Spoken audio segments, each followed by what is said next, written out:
اور حج دراصل اس بات کا مظہر ہے کہ بندہ اپنے اللہ کے ساتھ کتنا اٹیچ ہے۔ حج کی اہمیت اس بات سے بھی ظاہر ہوتی ہے، یہ گناہوں کی معافی کا ذریعہ ہے۔ حدیث مبارکہ میں یہی بات تو سمجھائی گئی ہے کہ جو خلوص نیت سے حج کرے گا وہ ایسے گناہوں سے پاک ہو کے لوٹے گا جیسے ماں کے پیٹ سے پیدا ہوا ہے بچہ جو ہے وہ گناہوں سے پاک ہوتا ہے۔ اسی طرح جب انسان حج کر کے لوٹتا ہے تو گناہوں سے پاک ہو جاتا ہے۔ مگر ایک بات یاد رکھنے کی ہے کہ اللہ حقوق اللہ معاف کر دیتا ہے۔ اللہ بندوں کے حق بندوں کے اوپر ہی چھوڑتا ہے، وہ اسی وقت معاف ہوں گے جب بندہ معاف کرے گا۔ اس لیے حج کرنے جانے سے پہلے بندوں سے معافی مانگ لینا اپنی کوتاہیوں کی، اپنی غلطیوں کی، یہ بہت اچھی روایت بھی ہے اور یہ بہت ضروری معاملہ بھی ہے، بہت ضروری مرحلہ بھی ہے،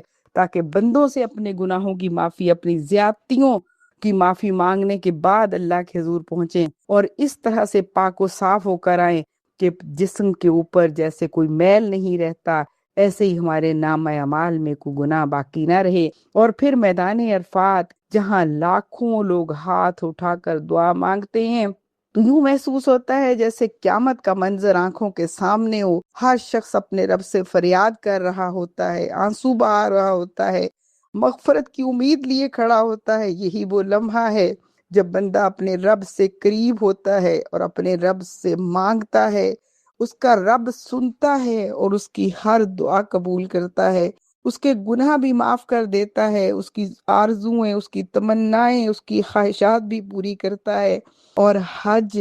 اللہ اور بندے کا وہ تعلق اور وہ رشتہ ہے کہ جو انتہائی قریب کر دیتا ہے، اور انسان سمجھتا ہے کہ وہ اپنے رب کے قریب ہے اور اس کا رب اسے دیکھ رہا ہے۔